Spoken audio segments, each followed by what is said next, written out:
Good afternoon, everyone. Thank you for joining today's webinar, New Resources to Improve Cervical Cancer Prevention, Screening, and Management. My name is Helenka Ostrom, and I am a public health analyst with the HRSA Office of Women's Health. Please take a moment to introduce yourself in the chat with your name and organization and where you are calling in from. I will now turn it over to Jessica Titel, the Deputy Director of the HRSA Office of Women's Health. Thank you so much, Helenka. And good afternoon and welcome everyone to today's event on new resources to improve cervical cancer prevention, screening, and management. This webinar is being co-hosted by my office, the Health Resources and Services Administration Office of Women's Health, or HRSA OWH, and the National Institutes of Health National Cancer Institute, or NCI. This webinar is part of the HRSA Office of Women's Health Leadership Series, which features public health experts, including HRSA grantees and stakeholders, spotlighting emerging issues and innovations in women's health across the lifespan. Next slide, please. During today's event, you will hear updates from HRSA and NCI on recent activities related to cervical cancer prevention, screening, and management. We will start with a cervical cancer prevention landscape update, followed by an update on a recent survey of partnerships between safety net settings of care and NCI designated cancer centers. We will then offer an overview of two exciting new resources from the Federal Cervical Cancer Collaborative, or FCCC. We've set aside a few minutes for questions at the end, so please use the chat box to enter any questions throughout today's presentation. A recording of the webinar and transcript will be made available on our website after the event. Next, thank you. Before we get started with today's speakers, I wanted to briefly share a bit about our agency for those of you who may be unfamiliar with our work. The Health Resources and Services Administration, or HRSA, is a component of the U.S. Department of Health and Human Services.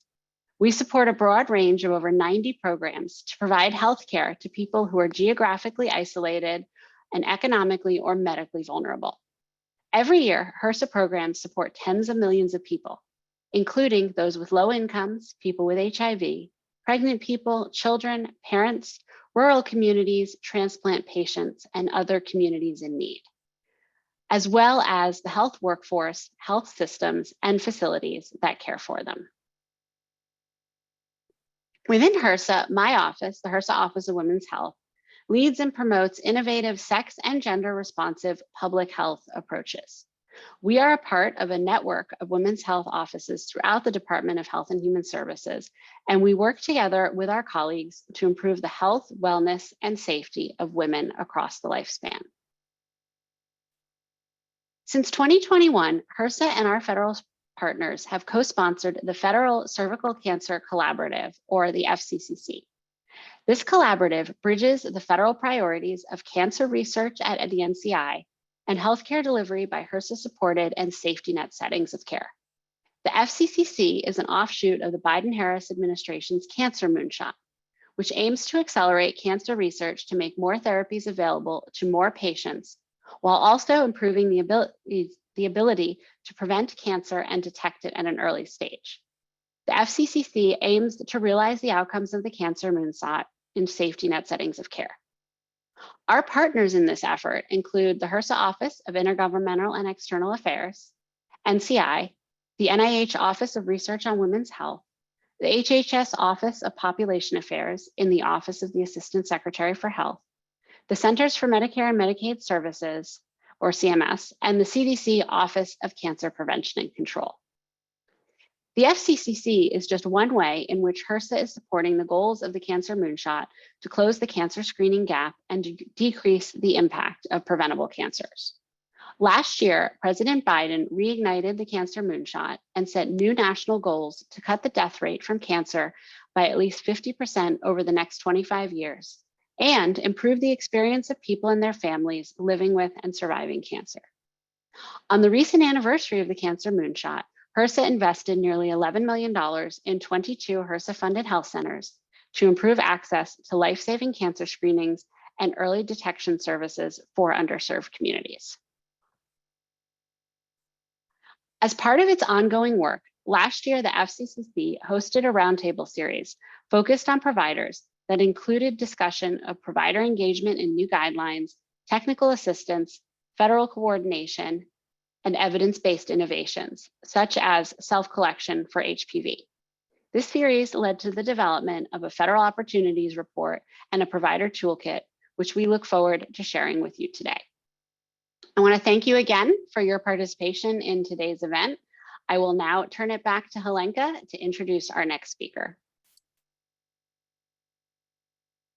Thank you. It's my honor to introduce our next speaker, Dr. Nicholas Vincenson. Dr. Vincenson is a Deputy Branch Director of the Clinical Genetics Branch and Head of the Clinical Epidemiology Unit in the Division of Cancer Epidemiology and Genetics at the National Center Institute, and a founding member of the Federal Cervical Cancer Collaborative. He earned his MD and PhD at the University of Heidelberg and a Master of Epidemiology from the University of Mainz. Dr. Vincenson is an international expert in molecular and clinical epidemiology of gynecological cancers with a focus on cervical disease detection and the identification and validation of novel biomarkers for translation into new prevention methods. He is co-principal investigator of the NCI Moonshot project to accelerate cervical cancer control. He regularly serves as an expert on national and international committees focused on gynecological and other cancers, including the 2019 ASCCP risk-based management consensus guidelines. He chairs the enduring cervical cancer screening and management guidelines effort to regularly update recommendations as new technologies are approved for clinical use.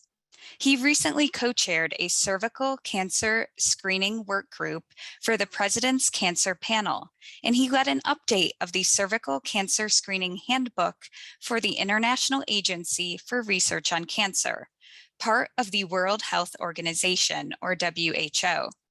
He also plays a major role in the ongoing development of the new WHO cervical cancer screening guidelines. I'll now turn it over to Dr. Vincenson. Thank you very much, Helenka, for the great introduction. I'm really excited to be at this webinar. I think the Federal Cervical Cancer Collaborative has come a long way since we started, and it's very exciting to work closely with HRSA, who's really overseeing and managing and administering the safety net care settings, where a lot of the new developments that we have made over the last decades could be tremendously helpful in improving cervical cancer outcomes. So I'm going to give you a summary focused on cervical cancer screening, but in the context of the wider cervical cancer prevention efforts. Next slide, please. So this is a one-slide summary of really all the everything we know about cervical carcinogenesis and natural history. So we have really made amazing progress over the last decades from recognizing that HPV is a major or the major cause of almost all cervical cancers around the world. Without HPV infection, the risk of cervical cancer is extremely low. So HPV infection is a necessary step, but it's a very common sexually transmitted infection that most of the time resolves, and only a small subset of the infections may persist and may progress to a precancer. So the precancer is really a transitional stage on the way to cancer, and many lesions that we call precancer will still regress spontaneously or over time, and only a small subset will ultimately invade into cancer. So this natural history takes a long time from HPV infection to cancer, and even detecting a precancer still gives us a great window of opportunity to treat a precancer and prevent invasive cancer from happening. And that is really the underlying basis of two very important and very effective preventive measures that were developed in this field. And the first is vaccination against HPV infections. And you see that green curve shows the age distribution of HPV infections in the population. So there's a big spike after onset of sexual activity, and then there's a decrease of that curve. So with HPV vaccination in adolescents, we can curb that first green curve. And then the second peak here is the peak of precancers that trails that initial HPV infection curve. And this is where screening really acts. This is the goal of screening, is to detect the precancers and remove them before they can invade. This really is the summary of decades-long work on understanding cervical carcinogenesis, and it's the foundation of a moonshot effort that Mark Schiffman and I initiated several years ago that is called the Accelerated Control of Cervical Cancer, which really focuses on a variety of different screening approaches that can be integrated with vaccination in both high and low resource settings. Next slide. So cervical cancer screening is more than just a screening visit, and that's really important. It is a multi-step process. Can you click the next two animations, please? So there's multiple steps that are required, and they can differ depending on where the program is established. So only if all these steps work and are followed through, screening can be successful. So screening is only effective when abnormal screening results are followed and properly managed, and treatment of cancer precursors happens. Screening alone is not effective. But what we're doing in this process is we are basically increasingly focusing on the highest risk population that needs treatment, and we are reassuring the vast majority of the population who is HPV negative that their risk is very low and they can come back after extended intervals. Next slide. Now, screening can be organized in different ways in different settings, and I'm separating here two kind of major settings, although there is really a kind of almost like a continuous range from different settings. So in high and middle resource settings, it's the picture is similar to what I just showed. We have screening, which now increasingly is based on HPV testing. Then among the HPV positives, there's a triage step followed by colposcopy and biopsy. And then in those with a detected cancer precursor, excisional treatment is performed. In contrast, in low resource settings, there are some models where treatment is immediately followed after screening. And there are other models where there is a triage step and then treatment, usually with ablation, is performed. Next slide, please.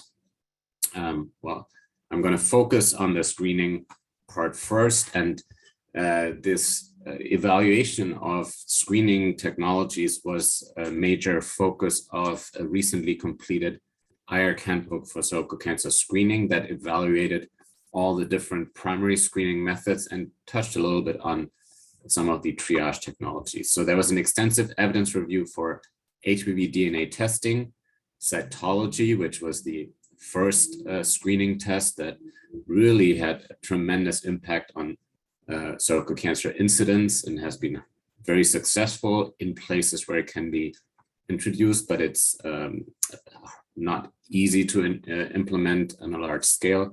And it is also a more subjective test than HPV DNA testing. So next, can you please click?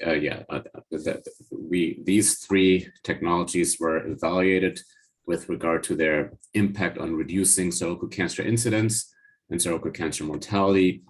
And then they were also directly compared. And in these comparisons, looking at the detailed benefits and harms, HPV DNA testing is really the preferred approach to screening, and is now increasingly introduced around the world. Next slide.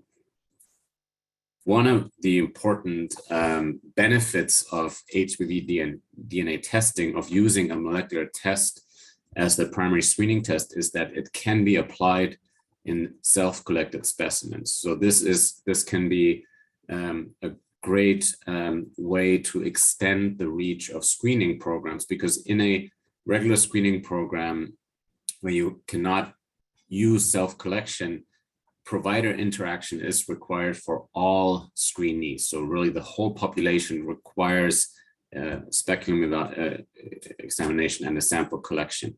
In contrast, when that screening step can be done with self-collection, only 10% of the population, or roughly those that are HPV positive, and that can range depending on age and site, but it's typically between 5 and 15%. So 10%, only 10% need additional sampling when they're HPV positive.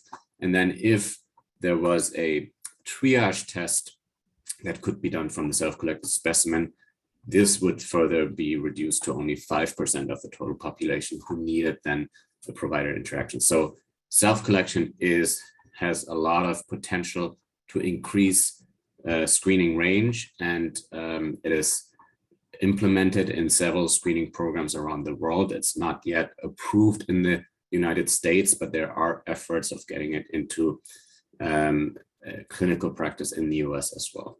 Next slide, please. Now, triage, and can you please click again here? So triage is the next step after screening, and this is really where a lot of new developments are happening. Click one more time, please. There are a lot of animations here. So this is really the step between the screening that we are applying to the whole population and to identify the small group of individuals who need treatment. And there is a wide range of triage approaches, next slide please, that are really, that were developed with really deeper characterization of the multi-step carcinogenesis. So these are typically tests or markers that are focused on detecting a precancer. So they're kind of the next step after HPV infection. When the HPV infection changes the molecular features and the morphology of the cells, we can pick that up with a range of different markers. And on the next slide, I will show you basically, we categorize these markers in kind of 3 different groups. We have visual markers that really are macroscopic markers that are based on evaluation of the whole cervix. As you see here in this image, this is a magnified view of the cervix, where we can see some acetyl whitening after application of acetic acid. So this highlights potential precursors, but could also be minor changes that are not relevant. So these visual technologies are very subjective, but there's a really interesting new technology called automated visual evaluation that is now being evaluated on a large scale around the world in a project called PAVE, led by Mark Schiffman, Sylvia de San Jose, and several others from our group. Then we have cytology-based approaches, and of course, Pap cytology is the classic player here that has been improved over time to liquid-based cytology, and then automated cytology, where machines can help finding abnormal cells or excluding slides that are very normal. And like a new version of cytology is called dual stain, where 2 markers are used to stain for potential cancer precursors, and that can simplify evaluation of slides. And this process can also be automated. And then we go one level deeper on the molecular level. We have HPV testing, HPV genotyping, and a variety of different methylation assays. And this is where a lot of action is happening right now, where new assays are developed that need to be evaluated. Next slide.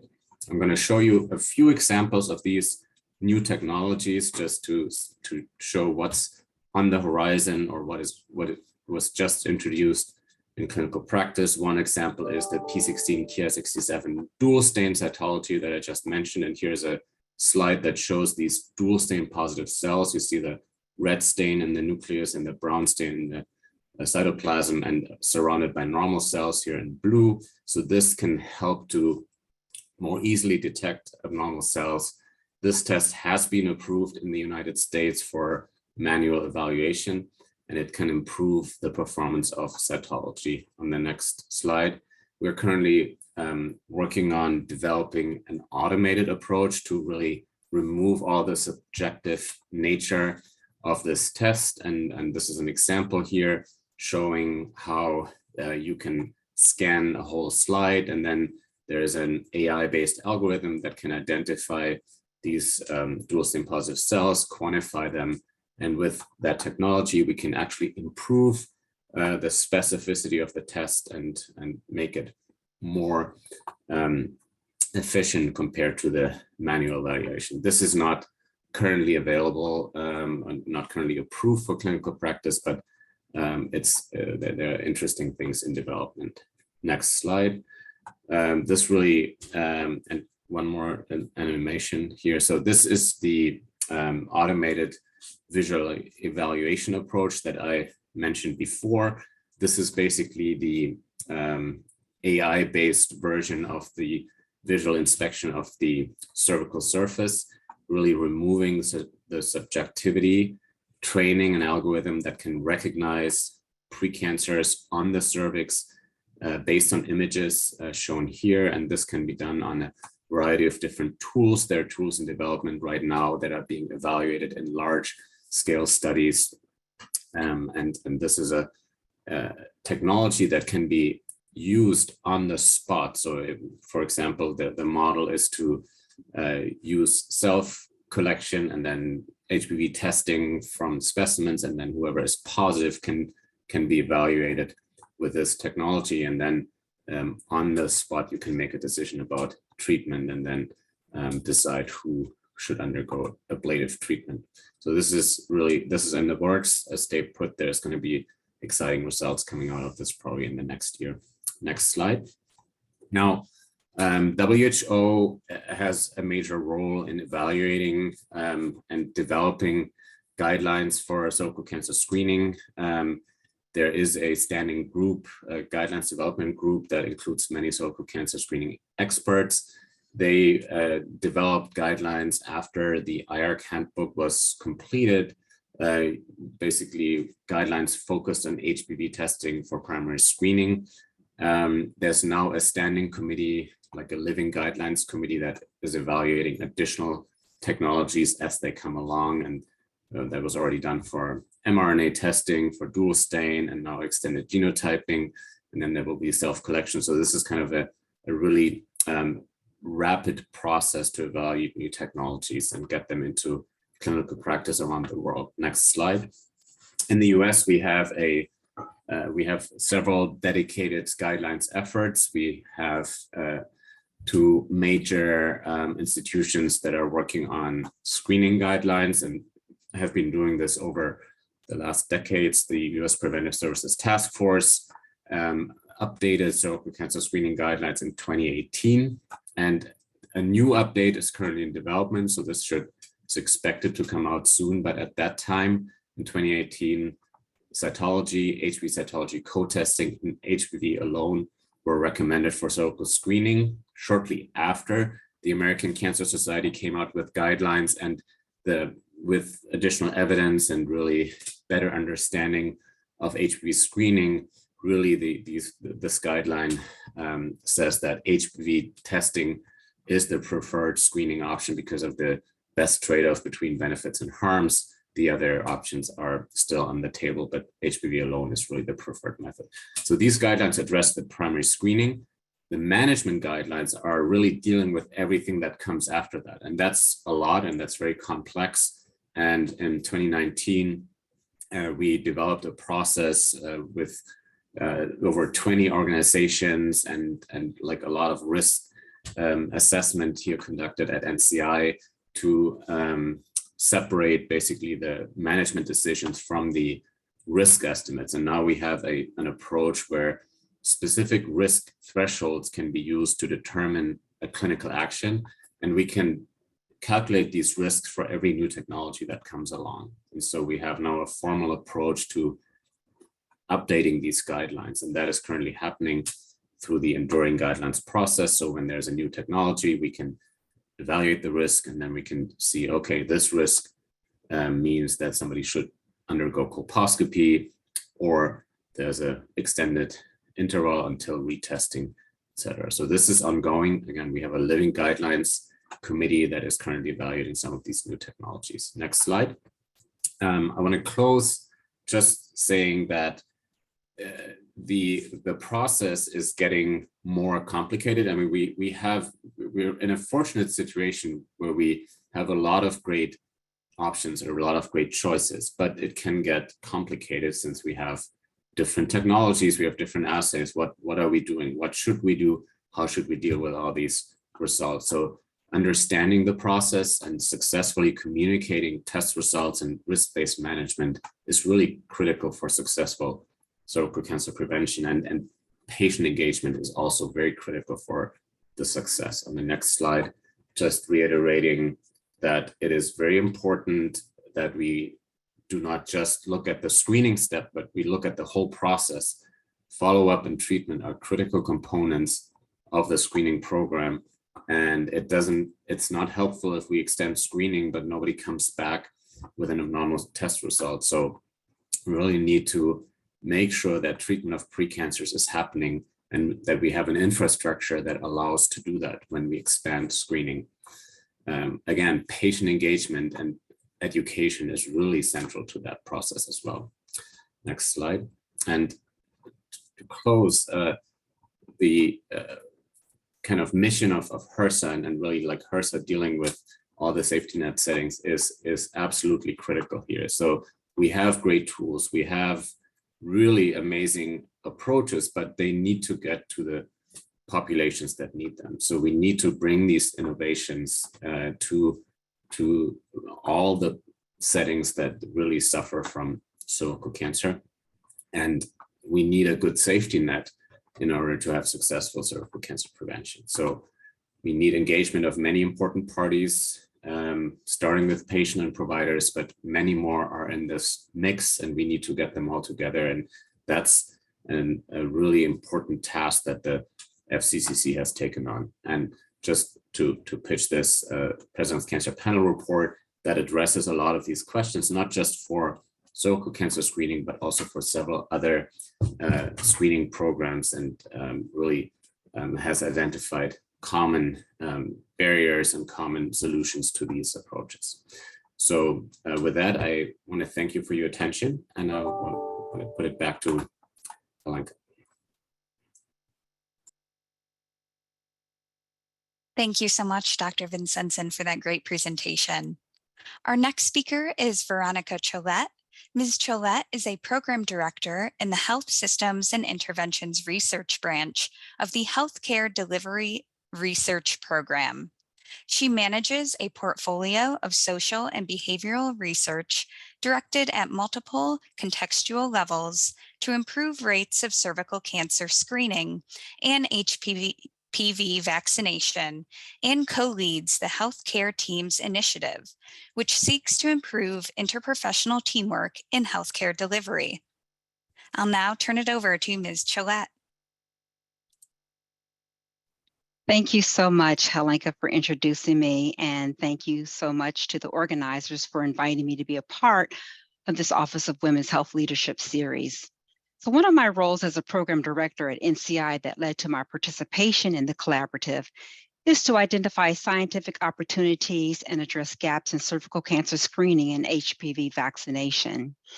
I sit in the NCI Division of Cancer Control and Population Sciences, which supports a variety of research to reduce cancer risks, incidence, and death, and enhance quality of life for cancer survivors.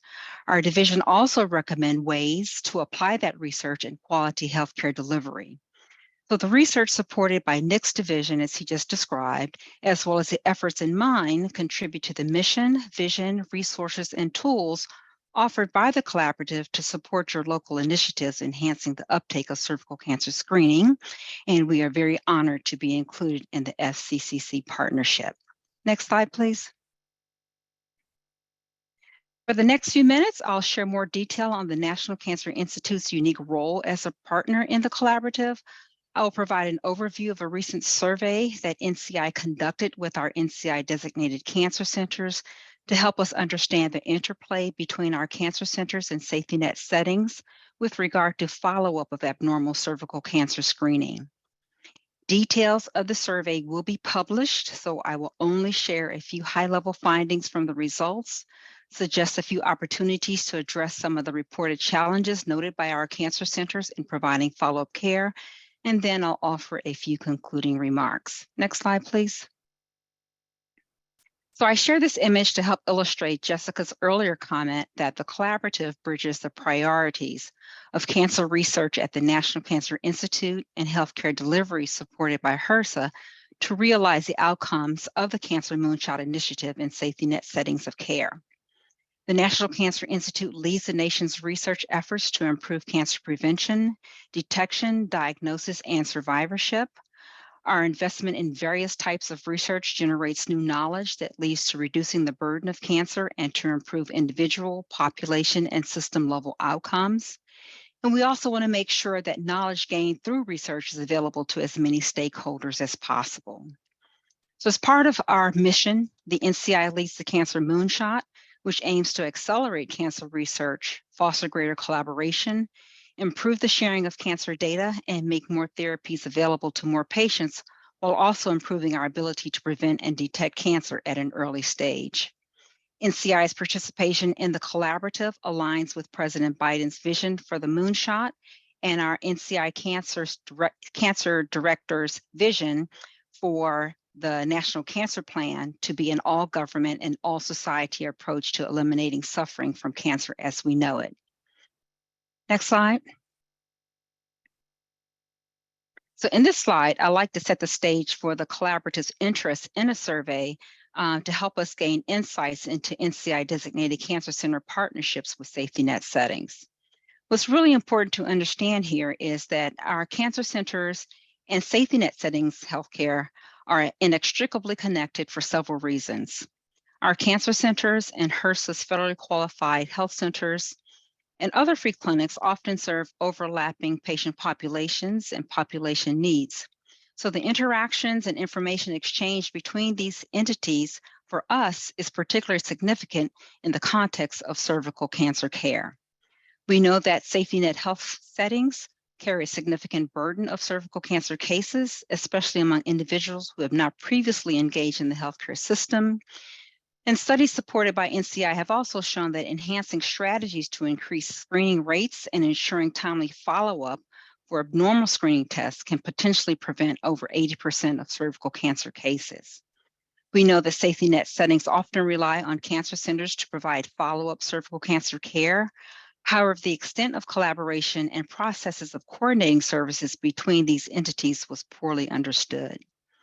So recognizing the crucial role of safety net settings and reducing health disparities through the provision of free services, we understand that comprehensive cervical cancer care does not end with screening alone. And as Nick just mentioned, screening alone is not effective if follow-up of abnormal screening results does not occur. So it became imperative for us to investigate the collaborative efforts between the two entities, focusing on the provision of post-screening services and facilitating access to therapeutic treatments by our cancer centers. And before I leave this slide, I would just want to draw your attention to the websites below the two images, where you can find the location of 71 NCI designated cancer centers, which are located in over 30 states and Washington, DC. And serve their respective communities with respect to providing advanced cancer treatment. The HRSA's Find a Healthcare Center tool website allows you to enter a zip code to find a healthcare center up to 250 miles from the zip code entered into the tool. Next slide, please. Okay, so back to the survey. As mentioned before, the purpose of the survey was to understand knowledge gaps, partnership types, levels of collaboration and coordination between NCI cancer centers and safety net settings of care in the area of cervical cancer care. Next slide, please. As expected, the survey results revealed challenges as well as opportunities. We learned that existing agreements between NCI cancer centers and safety net settings of care are varied and often informal, which indicates the need to encourage standardization and formal partnerships so both parties understand their roles and responsibilities. Many cancer centers reported they did not know the percentage of patients referred to them from a safety net setting for follow-up care. And communication and information exchange across these two settings often did not occur by way of an interoperable patient portal. So we believe this can be enhanced through consistent use of health information exchange systems and interoperable patient portals. Next slide, please. Patient-level barriers to follow-up care, such as low health literacy and transportation challenges, require targeted interventions based on non-medical factors that challenge access to healthcare. So based on these types of patient-level challenges, opportunities do exist for cancer centers to expand partnerships beyond referrals and consultations with safety net settings, but to also include agreements with community-based organizations that exist to mitigate social risk and to improve access to follow-up care. And to support timely follow-up care, we did learn that NCI cancer centers do assist in post-treatment follow-up appointments, scheduling, and they also send patient appointment reminders. Next slide, please. So this study's focus on understanding the provision of complete cervical cancer care between NCI cancer centers and safety net settings underscores the need to address issues of equity and strengthening the infrastructure for the two care settings to communicate and exchange information. And while the focus of the study addressed comprehensive cervical cancer care, we believe our findings may also have broader implications for promoting equity in the co-management of other screening services, such as colorectal and lung cancer screening. So in closing, I just want to acknowledge the contributions of all the FCC partners working together with a health equity focus to reduce disparities in cervical cancer.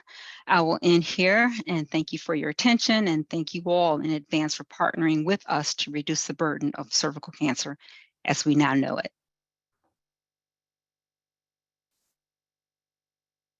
Thank you so much, Veronica, for your presentation. Our final speaker today is Jane Segebrecht. Ms. Segebrecht serves as Strategic Initiatives Lead for the U.S. Department of Health and Human Services, Health Resources and Services Administration, Office of Women's Health. As a trained prevention scientist, Ms. Segebrecht designs and implements programs in women's health priority areas of violence prevention, access to preventative services, and health system strengthening across HRSA programs. She leads the Federal Cervical Cancer Collaborative Partnership to strengthen HHS's collaboration for cervical cancer prevention, screening, and management in safety net settings of care. Jane, over to you. Great. Thank you so much, Helenka, for that kind introduction. And thank you, Dr. Winstonson and Veronica, for your excellent presentations. It's really my honor to be here today on today's panel with other founding members of the Federal Cervical Cancer Collaborative.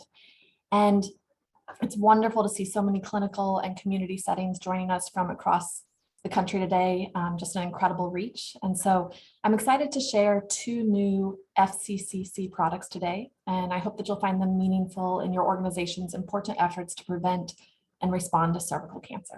So next slide. So I'll begin with just some context for the road that we've been on as a collaborative. Starting in 2022, in response to noted disparities and also the shifting cervical cancer landscape, the FCCC launched a cervical cancer moonshot roundtable series. And this series convened a broad range of subject matter experts and representatives from safety net settings of care. And in this series, we received input that looked squarely at the challenges, opportunities, and also innovations to strengthen the current state of cervical cancer care. And we just concluded a similar 2023 series with a theme of patient engagement. And we used the insight shared in these meetings to inform two products. First, a toolkit to build provider capacity, and second, a federal opportunities report. And we're glad to share that both tools are now available on the HRSA Office of Women's Health website, And we will add the links to these resources in the chat. So be sure to visit them after today's webinar. So next. The resources were informed by expert and frontline provider input from primary care providers to oncologists, patient navigators, advocates, researchers, members of government, and then also external stakeholders from NORC at the University of Chicago and the Mayo Clinic. And we also held a provider review panel, similar to a focus group, to receive and integrate end user feedback on the content, relevance, and structure of the content. So every single piece was designed with much intentionality. So next slide. So I'm just going to take you on a brief tour of the toolkit to build provider capacity. Next slide. This toolkit is designed with several aims in mind. Overall, we aim to improve quality of care by providing practical tools and resources that are tailored to safety net settings of care. And the resources are designed to equip care teams to train their clinical staff. And we include resources and scripts to support providers' communication with patients and also to foster consistent patient engagement. And then we also include content to conduct evaluations and to identify any opportunities for improvement. And the next slide. So this toolkit is intended for providers in safety net settings of care. And so safety net settings of care for the purposes of these resources include the HRSA Health Center Program and recipients of HRSA funding for federally qualified health centers, critical access hospitals, rural health clinics, and also the Ryan White HIV/AIDS program providers. And then also CDC's National Breast and Cervical Cancer Early Detection Program, and then also the HHS Office of the Assistant Secretary for Health Title 10 clinics. And so in this toolkit, we use the term providers broadly. We're referring to anyone involved in cervical cancer prevention, screening, and management. So this includes physicians, nurse practitioners, physician assistants, nurses, medical assistants, any administrative staff, community health workers, patient navigators, care coordinators, and others. And it's worth noting that some of the sections may be more relevant to some roles than others, but we do take a holistic approach to reflect all aspects of the care team. Next slide. So the structure of the toolkit, chapters 1 and 2 are background on the latest and most current cervical cancer prevention landscape. And chapters 3 to 5 have a clinical focus. And then chapters 6 to 9 are non-clinical and include the key organizational aspects of cervical cancer prevention. And within each chapter, you'll find action items, practical guidance, and tools such as provider scripts and links to trusted resources for more information. And so now we'll delve a bit further into each chapter, starting with the clinical chapters. So we'll start with chapter 3. This is the HPV vaccination chapter, which includes effective strategies for increasing HPV vaccination rates. The HPV vaccination may prevent more than 90% of HPV attributable cancers for male and female patients, yet several barriers to HPV vaccination exist at the patient, provider, and systems levels. So this chapter includes scripts and strategies providers can take to mitigate the barriers through impactful communications with patients and parents, and also in adopting interventions such as clinical prompts and standing orders. And then the cervical cancer screening chapter includes information on screening guidelines and eligibility, considerations for screening among different types of patients, scripts for discussing screening with patients, and practical suggestions for adopting evidence-based interventions to increase screening rates. We know that cervical cancer is most often diagnosed in people who have not been screened, were underscreened, or did not have appropriate follow-up after abnormal screening results. So a lot of really important details in this chapter. Next, the patient management chapter includes practical suggestions for how to determine and understand the right next steps for patients, how to talk with patients about different kinds of tests, and also help them interpret the results. And then guidance for implementing interventions to ensure that patients can access any needed follow-up procedures at the right time. And now we'll move on to the non-clinical chapters. So in chapter 6, innovations and change management, we recognize that the evidence base for vaccination, screening, and management changes over time. So it's critical that safety net settings are equipped to prepare for and respond to any new innovations, technologies, and updates to guidelines and recommendations. But change management is complex. So because change management often requires substantial institutional effort, this chapter covers guidance and tools to support leadership and staff with buy-in during practice changes, insight for initiating change management, and also assessing the organization's readiness for change. And then this chapter also looks to the future with information on self-sampling for primary HPV, and then also tips to stay up to date on future direction for self-sampling, and then also some of the innovations that you heard in Nico's talk. So next, since so much of the evolving landscape includes practice changes, we included content to equip safety net settings of care to evaluate new and current interventions and processes. So our quality improvement chapter helps with meaningful goal setting, the use of data to assess progress and outcomes, and then also tools to conduct quality improvement activities. And then finally, we want to help safety net settings of care showcase and disseminate any findings.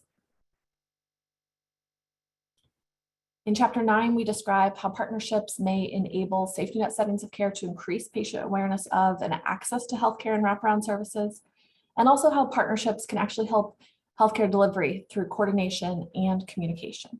And this chapter includes information on the characteristics of strong partnerships, a pretty broad range of ideas for potential partners, and how safety net settings can partner with patients and communities for larger scale program improvement. So for example, in this area, we talk about co-planning activities that address social needs.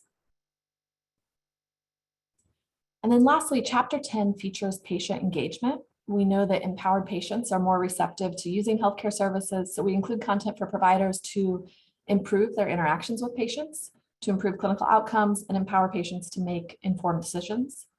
And this chapter is designed to help providers and organizations assess patient needs, discuss cervical cancer concepts, navigate patients who may fall out of care, and conduct outreach to patients and community groups to improve health outcomes. So now I'll shift to our next resource, the Federal Cervical Cancer Collaborative Opportunities Report. And this report highlights everything that we heard and the input received in our cervical cancer moonshot roundtable series. And it describes how federal agencies could improve cervical cancer prevention, screening, and management for safety net settings of care. While the report does not reflect federal commitments, the content includes considerations for the FCCC and other federal partners to inform future potential activities. And while the audience for this report really is the FCCC and federal partners, the opportunities in this report may be helpful to you and your respective organizations, as the report includes a robust array of activities to affect change at provider, patient, and systems levels. So the report is organized under 3 actionable headers: HPV vaccination, screening and management, and then strengthening federal collaboration. And then under each of these sections, the report describes in detail clear and practical solutions for the FCCC and our federal partners. And then just as an example, to give you a general sense of the report, just one of the 11 opportunities that we outline in the report is to increase knowledge and awareness of current cervical screening and management guidelines. And within this section of the report, we discuss the need to develop patient-facing, culturally sensitive outreach and education materials that providers can use to connect with patients, the need to develop dissemination resources for providers, and then also the need to promote screening. We also look at and describe opportunities to improve health workforce training through the creation of culturally sensitive provider education. And this includes colposcopy training, updates to guidelines, importance of follow-up, how to discuss screening with patients, and then also how to access and use the available guideline applications. And we also describe the opportunity to better collaborate with professional societies. And then lastly, on the right side, you'll see to support each of the actionable opportunities, whenever there's an opportunity listed, we list associated current federal initiatives. So in this example, the report features HRSA's Accelerating Cancer Screening Initiative. This initiative provides funding to increase equitable access to life-saving cancer screenings by strengthening partnerships between HRSA-funded health centers and also NCI-designated cancer centers. So to design the practical solutions, we ground our directions in a clear understanding of the current challenges. We name, select current challenges across patient, provider, and systems levels. And we start with needs related to the HPV vaccination landscape. With each challenge that we identify, the report describes actionable opportunities to address the challenge. So it really is an optimistic report with solutions identified. And so while I won't go into each challenge specifically, we do cluster the challenges related to HPV vaccination around delivery and access, vaccine records, and also messaging that may impact medical mistrust and misinformation. And then also the report names challenges related to screening and management. And we cluster this around access to screening, follow-up care, and then also knowledge gaps in beliefs. And then we also describe screening and management challenges in terms of limitations in health information technology services and information exchange. And then also in terms of needs in the provider landscape for increased provider awareness and adherence to updated screening and management guidelines. And lastly, our report identifies collaboration-related challenges and associated opportunities. As the FCCC continues our efforts to bring cutting-edge research and innovation to practice in safety net settings of care, the report lays out opportunities for us to continue to foster effective interagency collaboration.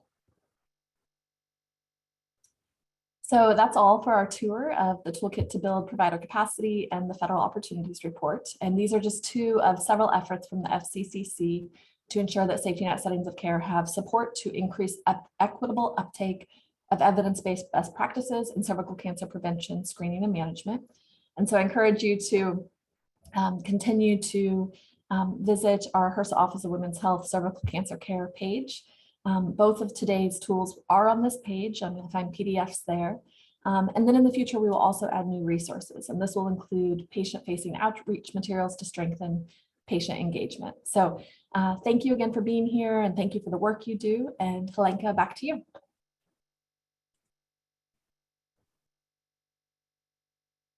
Thank you, Jane, for going through those new resources with everyone.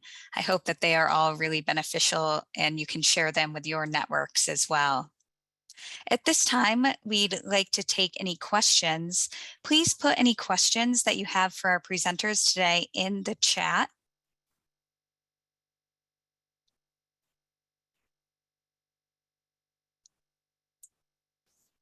And I see there is one from earlier. There's a question, are there any federal funds available for prevention screening for underserved Latino communities?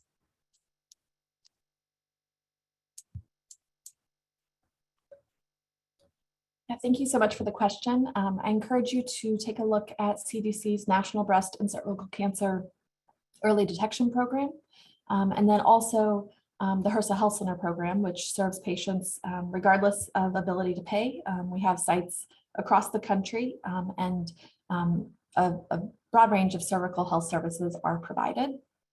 And then the toolkit itself does call out several special populations, including screening for homeless populations, which I see a comment about in the chat. And then also in terms of homeless populations, certainly encourage you to check out HRSA's Healthcare for the Homeless sites, which have a lot of special resources and technical assistance specific to serving patients and populations who are unstably housed. Thank you, Jane. We have a question. Is there any timeline estimate when self-testing would be approved in the US?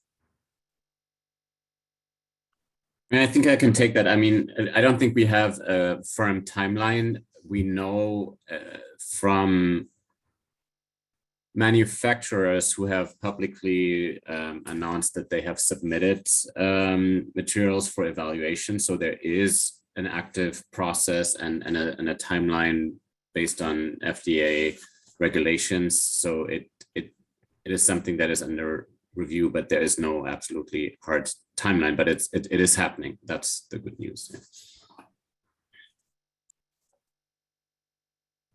A lot of really exciting innovations coming up.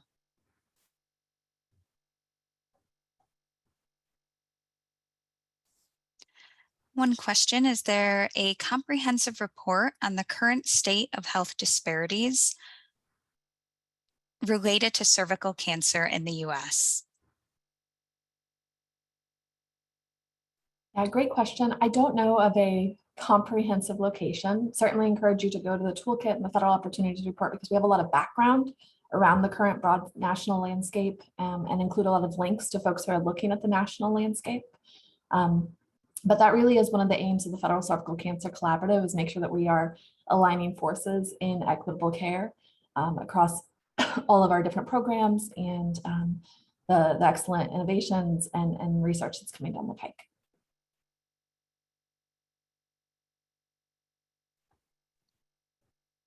And if we have any further questions, is there an email we can reach out to?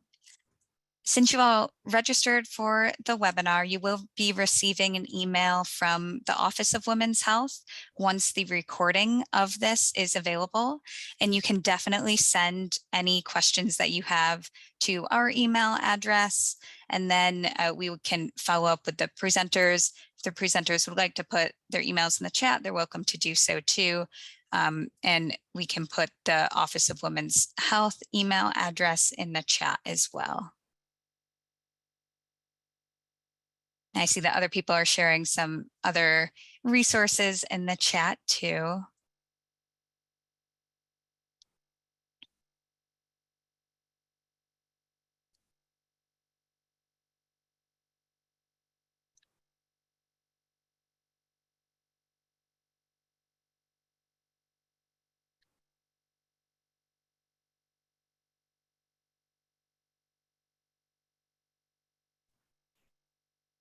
And if there are any questions that we didn't get to, we can definitely follow up with you offline. Really, really appreciate all the questions. Mm-hmm.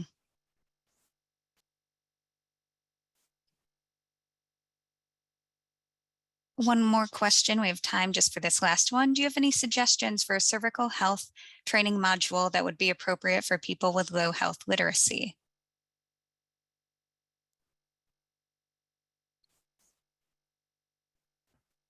Certainly take a look at the different resources that we point out in the toolkit. There's some training content within the toolkit that would be responsive to low health literacy. And then we also point to some external resources as well, but others in the chat may have additional insight.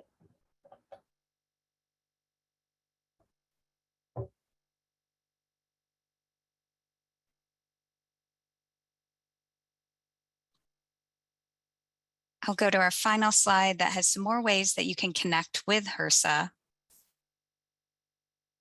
You can learn more about HRSA at hrsa.gov. There's also a way for you to sign up on the website for the HRSA e-news. And that includes upcoming webinars, trainings, and resources from all the bureaus and offices within HRSA. And you can also follow us on social media. With that, I'd like to thank you all so much for your time today. We will be sending out the recording once that is available, and it will be available on the Office of Women's Health's webinar webpage. And thank you again to the speakers for their wonderful presentations. Have a nice day.